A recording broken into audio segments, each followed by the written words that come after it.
Apple's iOS 18 Music Haptics a nice feature for Audiophile.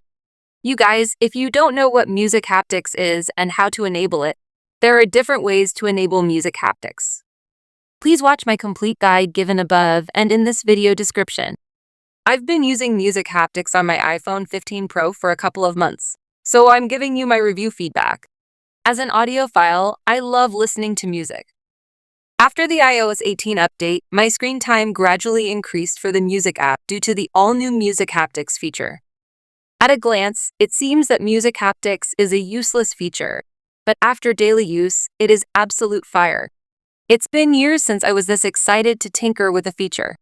It feels strange, but in a positive way.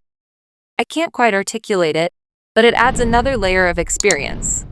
I will definitely keep it on. Yeah, it's cool and immersive too.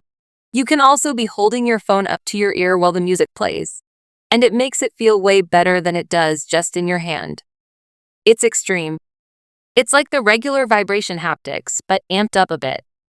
Right now, this is only for Apple Music for now, but Apple said there is an API for it, meaning any app can add support, but the app's developers have to add the support.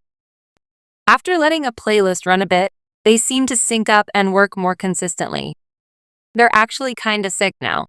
Still today, Music Haptics doesn't work on all songs for me. Maybe try multiple songs and see which ones work for you. In the end, ladies and gentlemen, if you can't find the option on your iPhone, please write a comment below. I'll be happy to assist you. Thanks for listening to me.